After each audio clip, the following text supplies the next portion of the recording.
what we just learned about aviation security and fitness for duty. From the National Business Aviation Association, this is Flight Plan.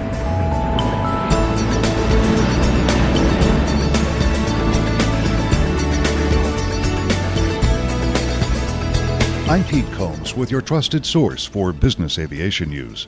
Authorities in Utah continue to investigate the theft of a business aircraft that crashed into a house in the town of Payson.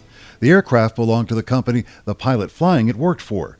The pilot's wife and adult son, who were in the house at the time, escaped unhurt, but the pilot was killed. A lot of people walk around airport ramps and they're checking to make sure that people around them have an ID to do an identification challenge and so forth. We've got to do the same with wellness as well. We need to make sure that people around us are okay. That's Phil Durner. He's NBAA's Western Regional Representative. He says this incident is worth talking about for a number of reasons. First, he says, let's look at it from an airport security perspective. This is a person who was already a participant of the aviation community.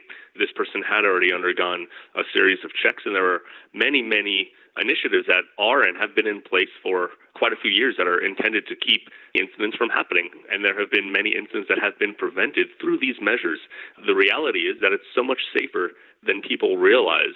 And the big concern is the knee-jerk reaction, the potential for initiatives that maybe don't really prevent further threats, but only stand to harm the industry or get in the way of other security initiatives that are very successful that are in place.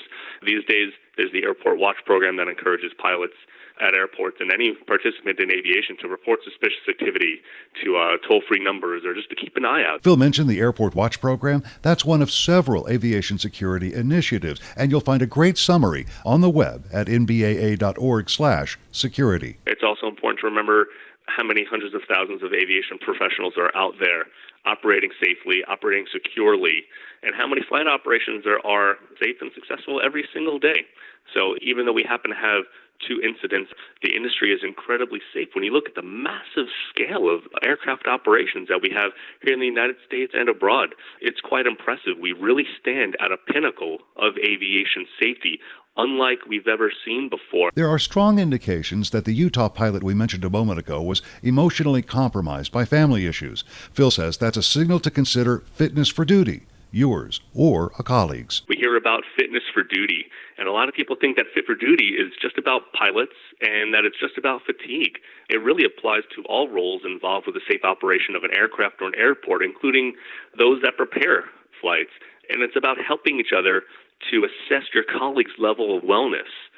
And we've got to look around and help each other out. People need help, and we can't do this without assisting and relying on our friends and colleagues. To that end, Durner says business aircraft operators can look to their own safety management systems for ways to foster communication about duty fitness. I think that's a big fear when it comes to mental illness or emotional fatigue. People have a difficult time, and they're always scared about, am I going to lose my medical? What are the ramifications of this? What happens if I go to a therapist? What happens if I have to take a pill for something? These are scary things that a lot of people do not speak about. And again, this is across society.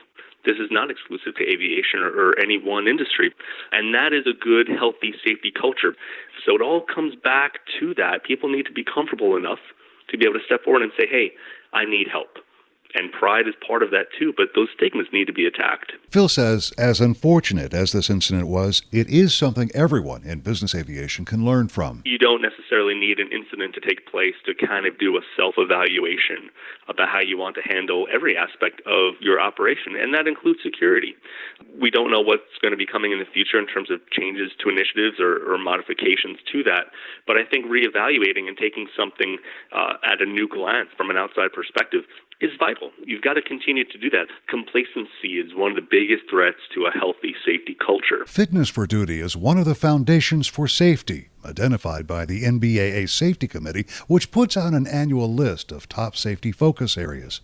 You can learn more about the 2018 top safety focus areas and view NBAA's Fitness for Duty resources at nbaa.org/TSFA. And that's the latest from the National Business Aviation Association. Remember, you can subscribe to all Flight Plan podcasts at Apple's iTunes website or download them from nbaa.org. I'm Pete Combs. Thanks for listening to Flight Plan.